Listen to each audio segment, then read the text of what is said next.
Muito bem-vindos a mais um Claramente.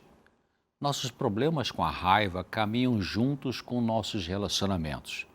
De forma simples e resumida, podemos dividir as pessoas na questão de lidar com a raiva e outras emoções em dois grandes grupos.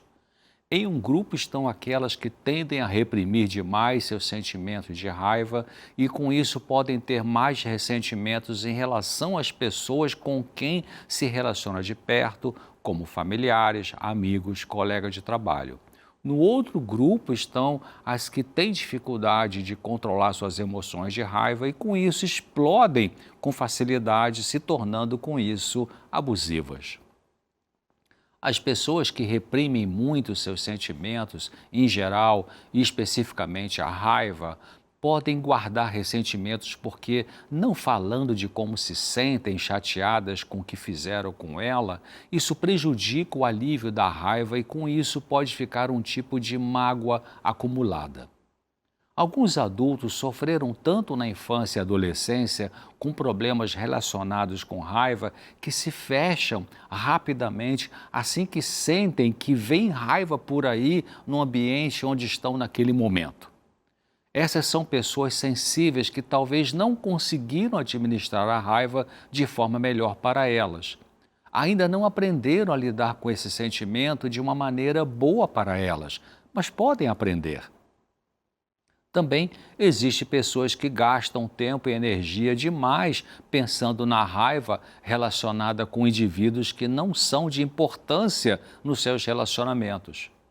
Ajuda em nossa saúde mental não nos importarmos com situações tensas que pessoas que não são do nosso círculo mais íntimo de relacionamento jogam sobre nós.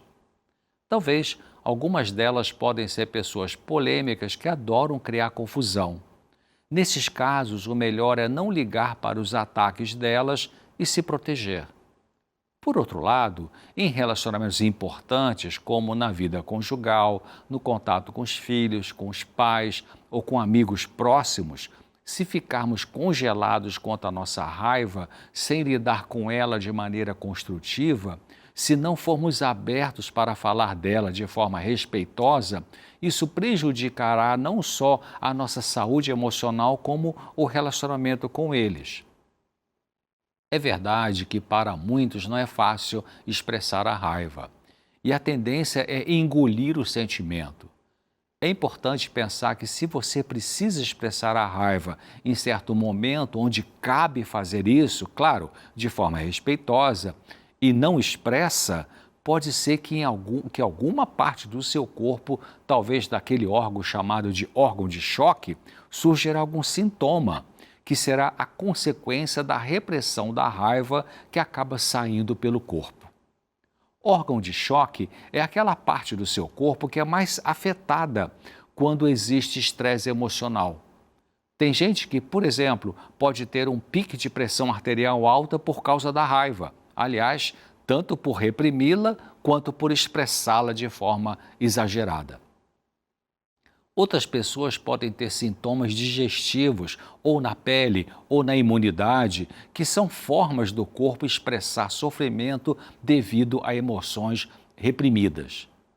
E se o indivíduo mantém por muitos anos o padrão de repressão de sentimentos, pode finalmente surgir o que chamamos de doença psicossomática, que é aquela que afeta alguma parte do seu corpo e que tem fatores psicológicos ou emocionais como causa.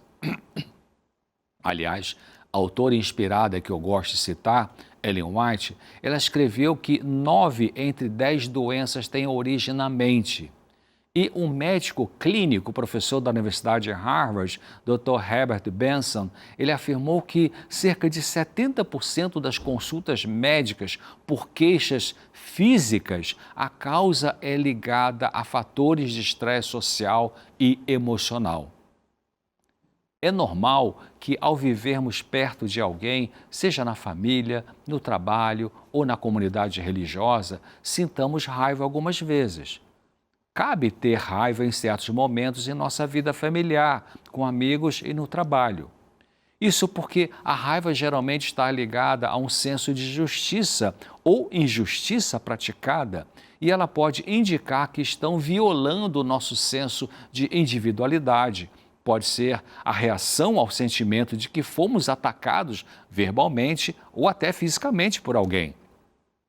O problema não será a raiva, mas o que fazemos com ela ou o que ela faz com a gente. Deus nos recomendou na Bíblia que, quando sentirmos raiva, não deixarmos que ela nos leve a pecar. Isso está na carta de Paulo aos Efésios, no capítulo 4, versículo 26, onde está escrito assim: tenha raiva, mas não peque. Ou seja, sinta a raiva, mas não deixe que ela leve você a machucar as pessoas.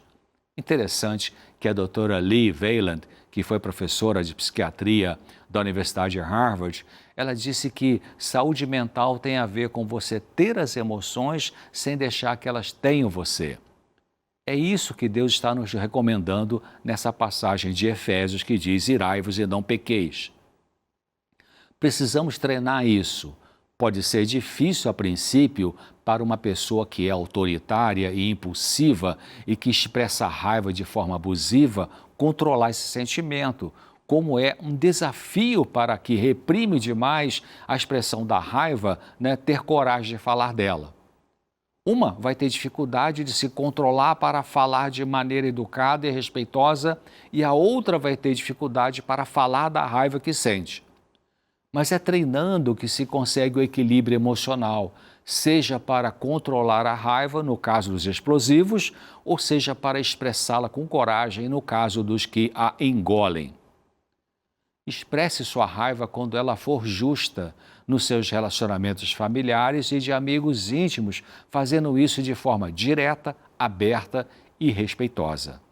Uma forma, por exemplo, de expressar sua raiva com controle emocional pode ser você dizer para a pessoa assim: olha, isso que você fez foi muito ruim para mim, eu fiquei com muita raiva, não foi legal da sua parte.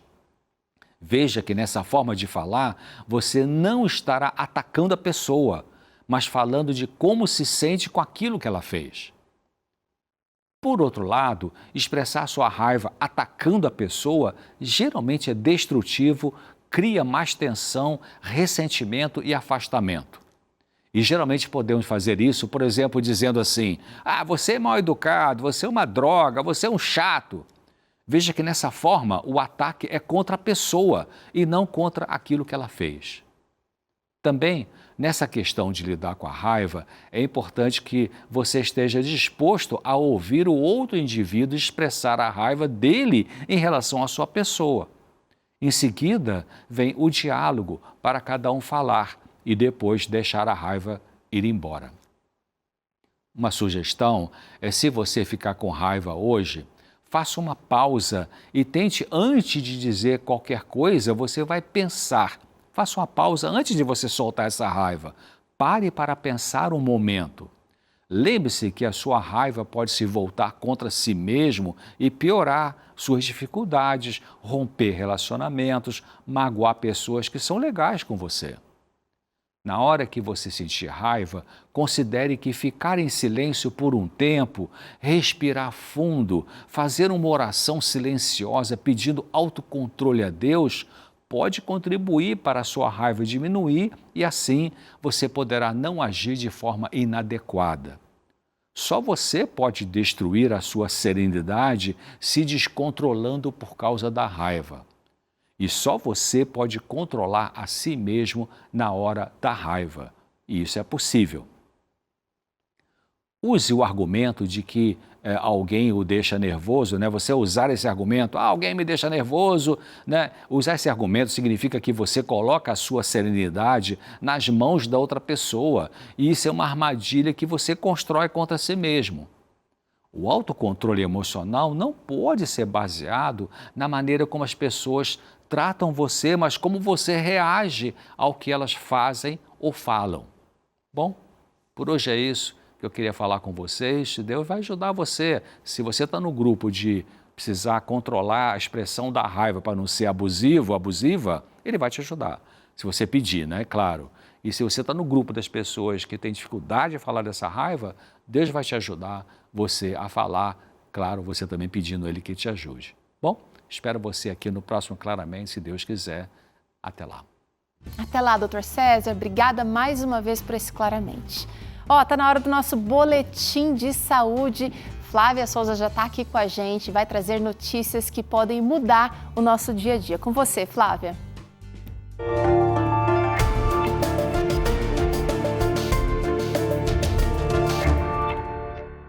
É isso mesmo, e eu começo trazendo aqui um assunto sobre os adoçantes artificiais mais comuns do mundo, que deve ser declarado como possível cancerígeno no próximo mês pela Agência Internacional de Pesquisa em Câncer. A agência é ligada à Organização Mundial da Saúde, a OMS. A decisão da agência visa avaliar perigos potenciais com base em todas as evidências científicas já publicadas. O aspartame é usado em produtos como refrigerantes dietéticos.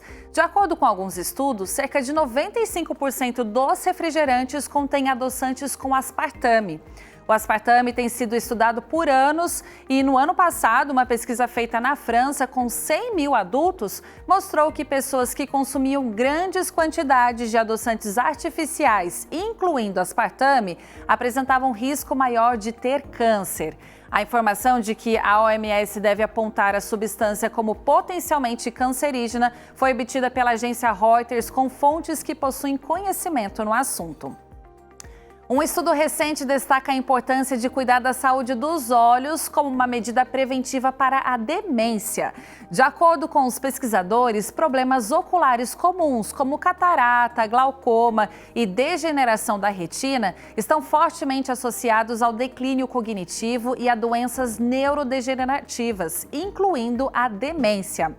A visão desgastada afeta a capacidade do cérebro de processar informações visuais, o que pode levar a alterações que contribuem para o surgimento da doença.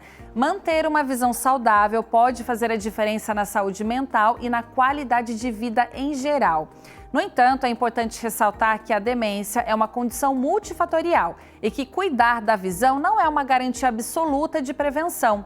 A boa notícia é que cuidar da visão desde cedo pode desempenhar um papel crucial na prevenção dessas condições.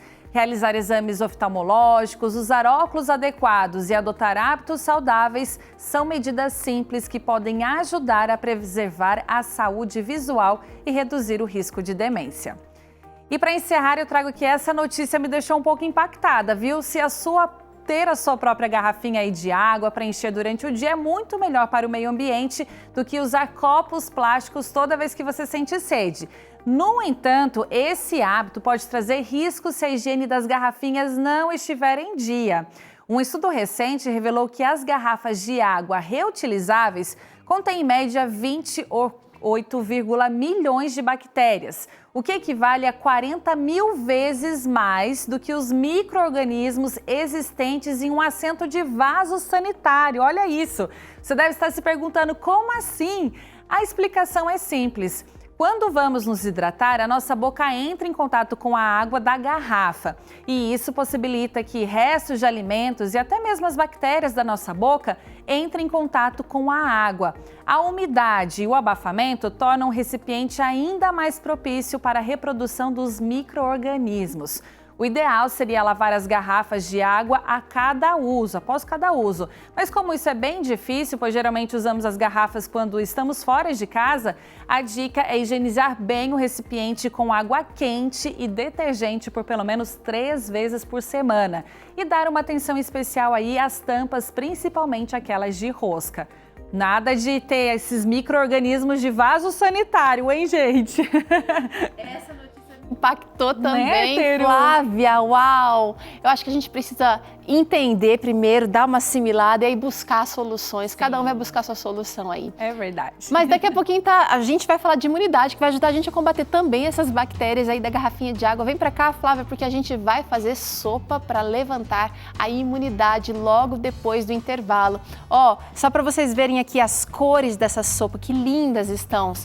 Olha, Matheus, tem o laranja, tem a couve aqui que a doutora Gabriela mencionou e tudo isso feito de maneira muito deliciosa para você consumir e ficar feliz ainda. A gente volta já com essa receita para você.